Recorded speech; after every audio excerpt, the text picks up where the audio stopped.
Good afternoon, everyone. It's a great, thank you. It's a great pleasure to be with you. Where better to talk about housing than the White House?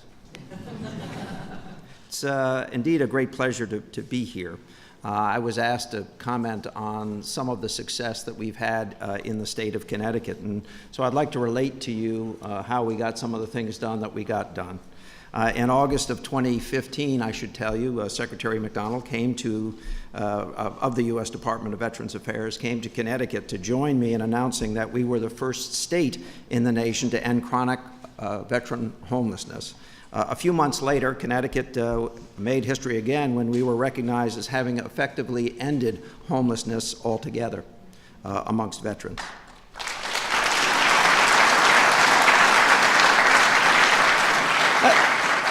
Let me be very clear. We're going to have veterans who fall into homelessness.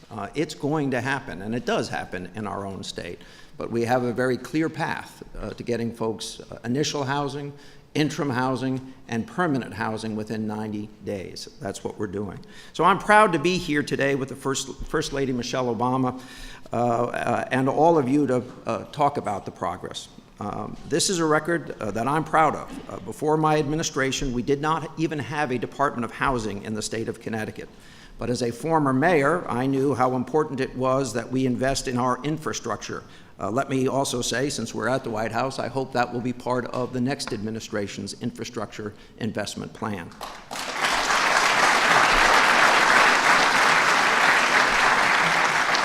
Housing needs to be a key part of that investment. Providing access to quality, safe, and affordable housing has been a priority of my administration from day one. And Connecticut was not actually investing heavily in affordable housing before I was elected in 2010.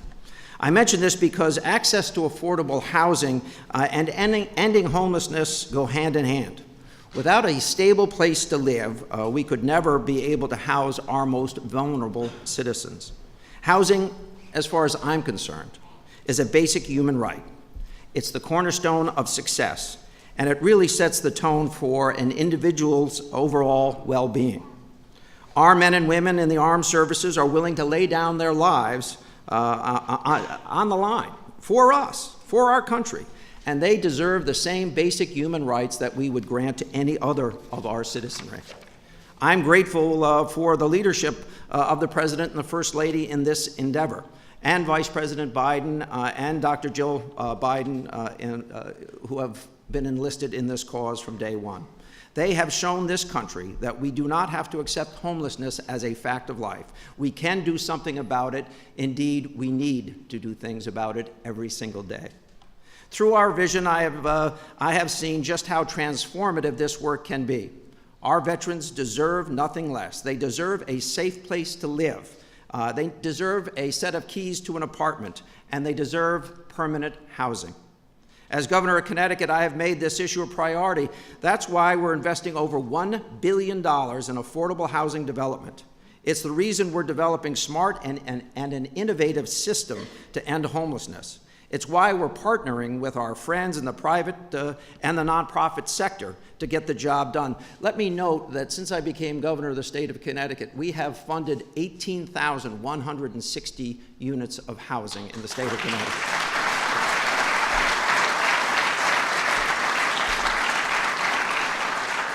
I'm also thankful to the federal government for providing us with crucial resources to get the job done, and this has truly been a partnership between state and the federal government, and quite frankly, some wonderful local heroes in municipal government, as I said, as well as the private and public sectors.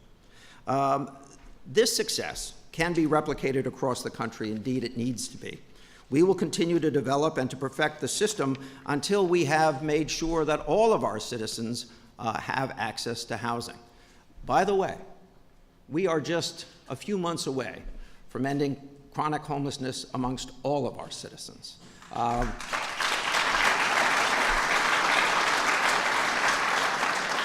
I may disappoint the First Lady in not getting it done by January 1st. but I can assure you we'll get it done within a few months after that. This should be an inspiring moment for all of us. We should appreciate what the First Lady has done on this issue. We should continue to work together. We should continue to make this progress. We owe it to our country. We owe it to our veterans. It's who we are, and it's how we demonstrate that we're different than other places. Thank you very much.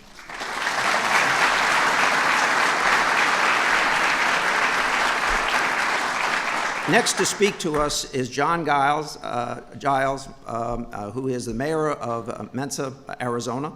He first became mayor in 2014 and was elected this past year to his own term. Previously, he served as vice mayor of his community from 1996 to 1998. Prior to this, he was a member of the city council as well. He gets local government.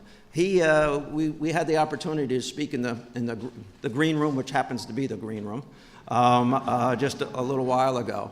And he explained that he came to the effort a little bit late in the day, but he's going to talk to you about the great progress that they're making. Please welcome the mayor. Thank you.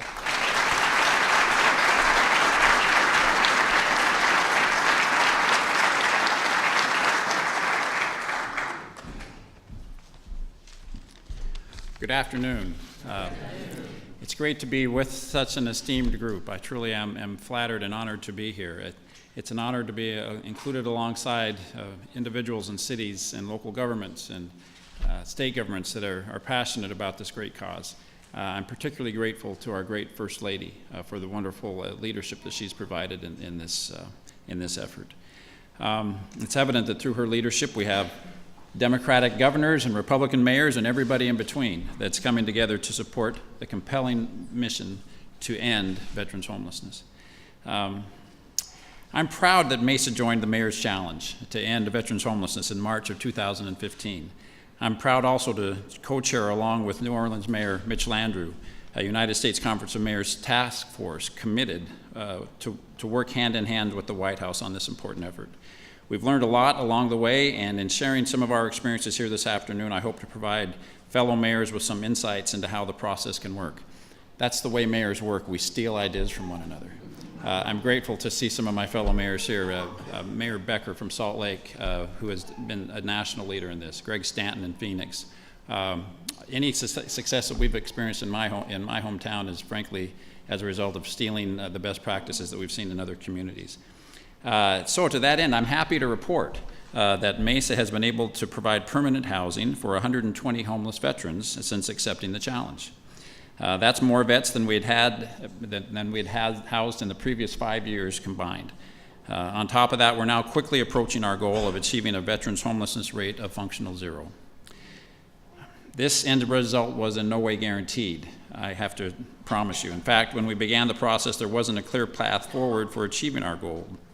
What we did was the result of a tremendous amount of enthusiasm and a commitment to work with the other stakeholders in our community to make sure this happened. So armed with those resources, we got to work and came away with 4 lessons that I'd like to share with you briefly today. First is the necessity of building a strong coalition of community partners. Ending veterans' homelessness isn't something that can be done by one individual, one organization, or one governmental entity alone. Instead, it must be a cause that's embraced by the entire community. The coalition in my community consists of 25 nonprofit, government, and other organizations. We came together and focused our efforts to break down the silos that exist and to consolidate duplicative resources. By doing so, we've been able to more effectively direct veterans to the appropriate help. The second lesson that we learned is the value of engaging your community's landlords. Who would have thought that landlords were such a critical part in this? Having supportive landlords can help provide certainty that your community will have the appropriate amount of housing to meet the demands and can help to speed the process of getting a homeless vet into a permanent home. I'm pleased to say that so far we've engaged with over 250 of our landlords, and with the great help of the First Lady's video. Have you seen this video directed at landlords? That has helped us to create in them a desire to be involved in the solving of this problem. So make sure you use that resource and that tool in your communities as well. The third lesson that we learned was realizing the importance of regional municipal partnerships. Mesa, Arizona, probably much like many of the communities that are represented here, is not an island unto itself. We sit as a part of the larger Phoenix-Mesa metropolitan region. The borders between our communities are seamless, and so those who are receiving the care in our community need to also have a seamless response to that. I'm proud to say that we came together with our other local partners, with Phoenix and the other neighboring communities, to resolve that no one would be denied access to the help that they needed because they lived on one side of the street or the other. The fourth and most important lesson is ensuring the sustainability of this mission. This is a cause that demands a long-term response. As we know, even if we are successful in housing homeless vets today, there's a guarantee that there'll be new homeless vets arriving in our community tomorrow. As you build your coalitions, please ensure that your partners are committed to the long haul. This has got to be a permanent change in the way that we deal with our veterans community in every city and town in our country. I'm pleased with what we've accomplished in my town and with the progress of my fellow mayors. However, there's still much work that needs to be done in my city and across the country. With the strong, sustainable foundation that has been established through the efforts of the First Lady and with the help of government organizations and community partners from coast to coast, I'm confident that this initiative will continue to be a top priority and that we will continue to make great strides for years to come. I'm committed to making sure that is the case in my city, and I know that you are as well. Thank you very much.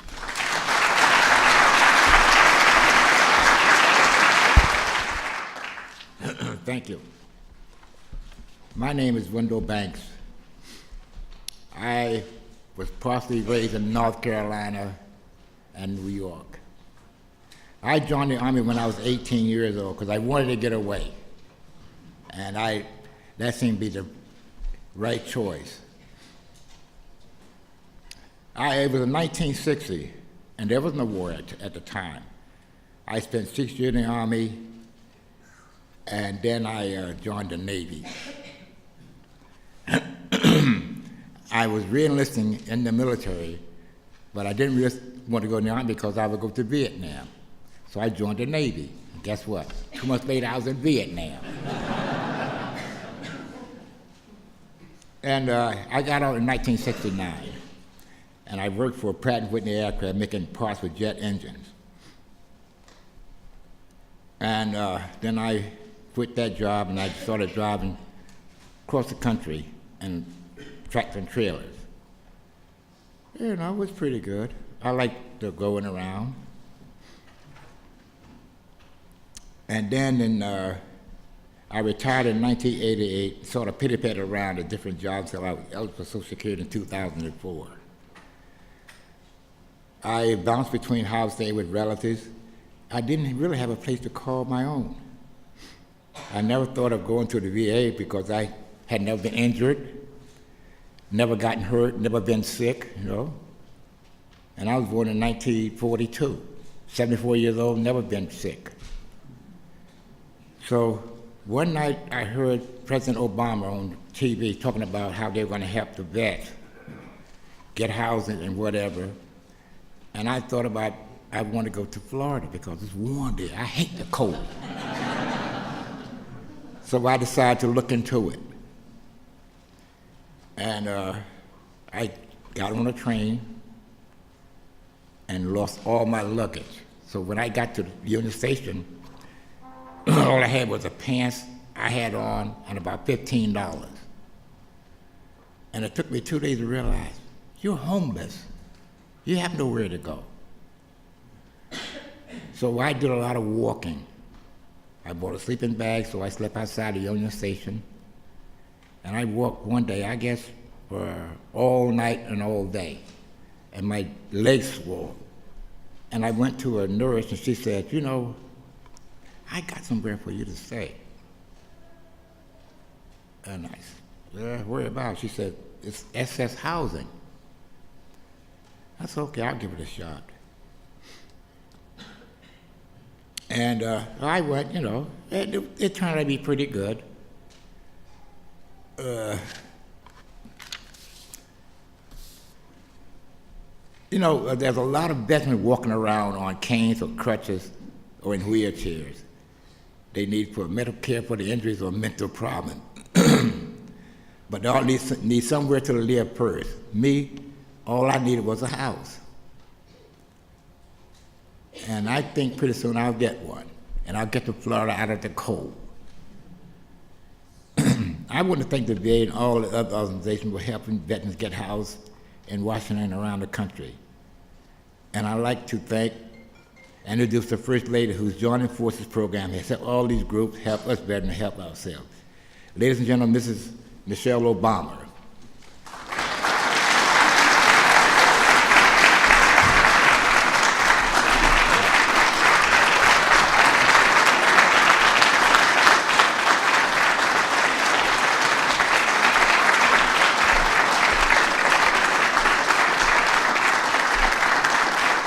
Thank you all.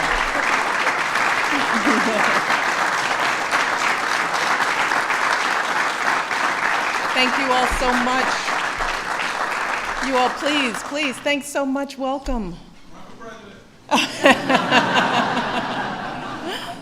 Be quiet back there. Well, this is a wonderful day for us all, and I'm so happy that we're here together. Let me start by thanking Mr. Banks for that wonderful introduction. I got to meet Mr. Banks earlier today because he invited me over to his house. So I thought I'd return the favor and invite Mr. Banks over to my house. But as I told him, he is a role model. And he said, no, not me.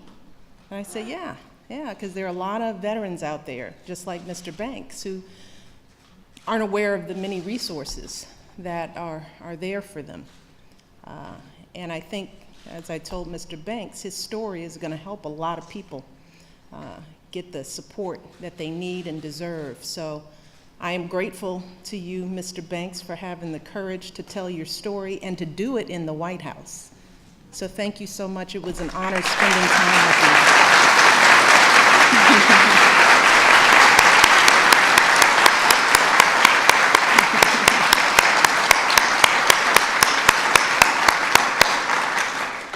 So as we gather here at the White House, I just want to take a moment to echo what my husband said last week about the results of our election.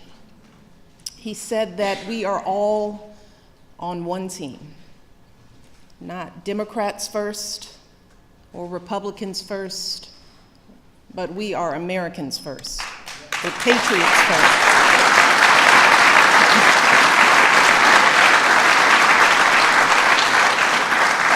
And as I look around this room, I deeply feel the truth in those words, because I see people here who I imagine belong to all different parties, maybe no party at all. And when it comes to supporting our American heroes, none of that matters, because this is something that we can all agree on. Am I right? Absolutely.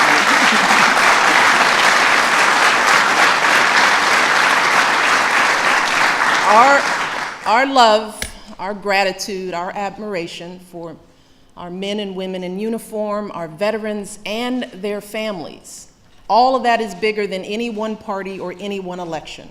And we need to continue coming together to do this vitally important work at every level of government, from our cities and towns all the way up to right here in the White House.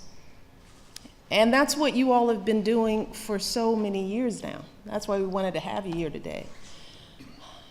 And as I look around, I see a lot of familiar faces, including folks who've been our partners since the day we first launched joining forces. And I have to tell you that back then, when we were first getting started and we were traveling around talking with folks in military communities and learning about existing efforts to support them, I was struck by how so often when it comes to honoring our military, we focus on symbolic things, parades and medals and ceremonies. We give speeches and pin ribbons onto uniforms, etch names into walls, and all that is fine. But too often, all those tributes, all those words aren't always backed up by action. And that felt like such a stark contrast to me because, as we all know, our military is all about action. When trouble breaks out, our men and women in uniform, they don't just sit around thinking about it or talking about it.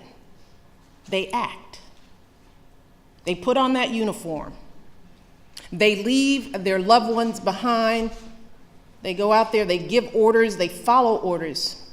They do whatever it takes to keep our country safe. And they carry that ethic with them when they return to civilian life, becoming leaders in our communities, our universities, our workplaces. And that's what they need from us. They need action. Our veterans who fall on hard times and find themselves without a home deserve more than just hand-wringing or kind words. They deserve real help that gets them back on their feet.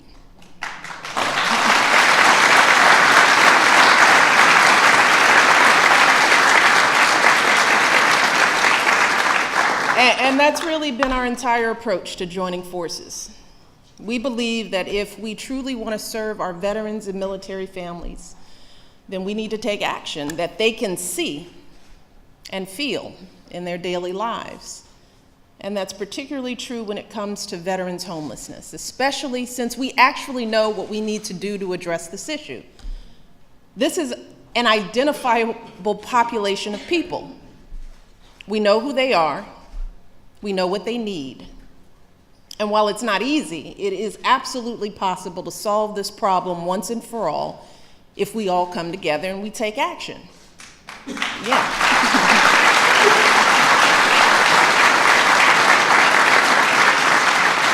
And that's the whole idea behind the Mayor's Challenge, to set the highest possible goal. The goal of ending veterans' homelessness shouldn't exist, and to call on folks across this country to meet that goal. And all of you here have stepped up to answer that call in ways that we never could have dreamed of. You built teams in your cities to create lists of every homeless veteran. You tracked them down and you got them into housing.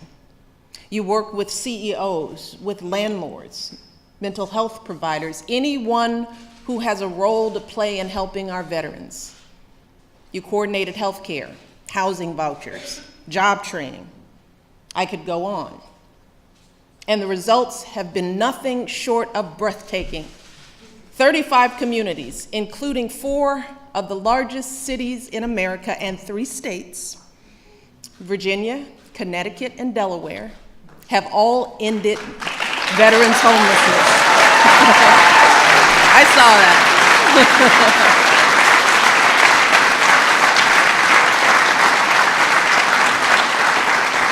And America's largest city, New York City, has reduced veterans' homelessness by 85%. So they're almost there.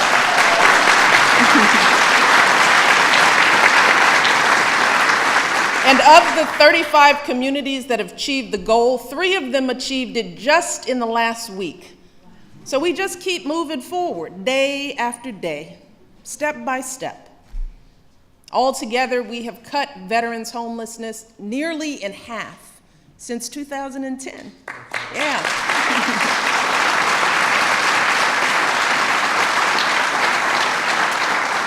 And we reduced it by 17% last year alone.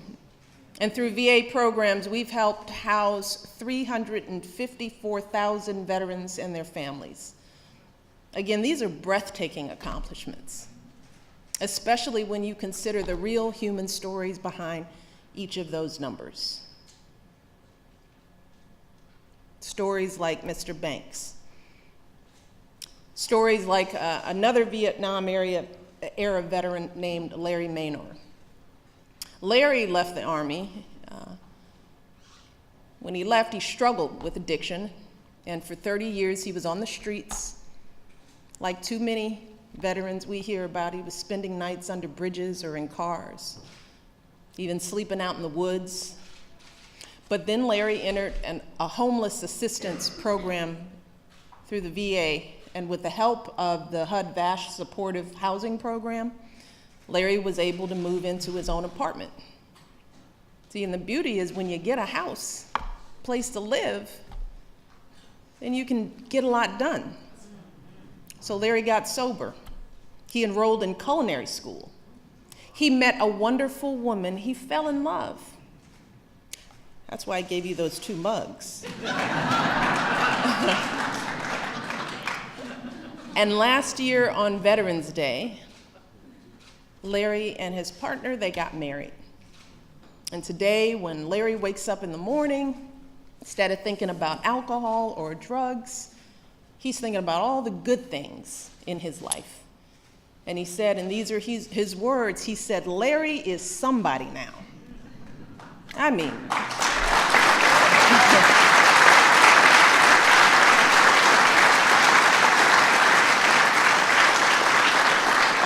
that's what a house can do.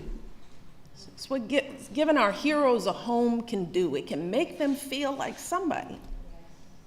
Just think about the folks who don't have a home, how they must feel. So we are making real progress.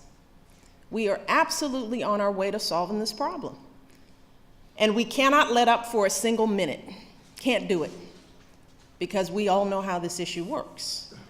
We all know that as long as our fellow Americans are serving in harm's way, we will always have new veterans transitioning to civilian life who might need our support. And a veteran who's doing just fine today could hit on hard times tomorrow. So our work is never finished. It's not finished. The day that we find homes for every veteran, it's still not finished. We can never just pat ourselves on the back and move on to the next thing, not on this issue. On this issue, it takes continuous and unwavering attention and action no matter what else is going on in this country. And I especially want to focus on this point right now during this time of transition. As my husband and other elected officials across America leave office and new administrations come into power, because I know that cities and states in this very room today have been able to solve this problem even with changes in leadership. So it is definitely possible to continue this work from one administration to the next. And I fully expect that to happen with the transition to our next president. And with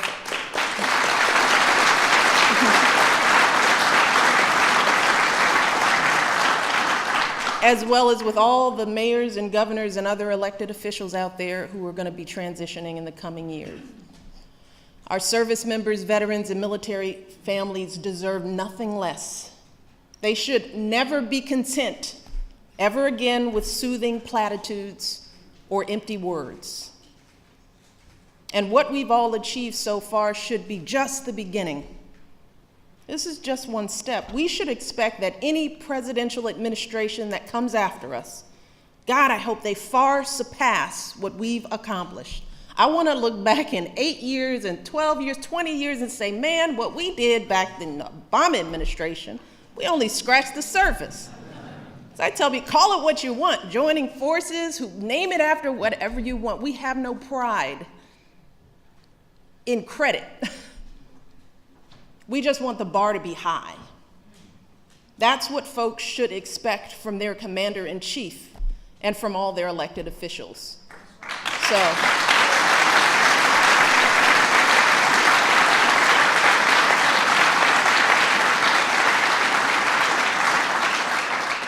But you all have to be those voices out there. So while this might be my last time coming before you as First Lady, today isn't any kind of an ending for me. We're just getting started. And today, yeah.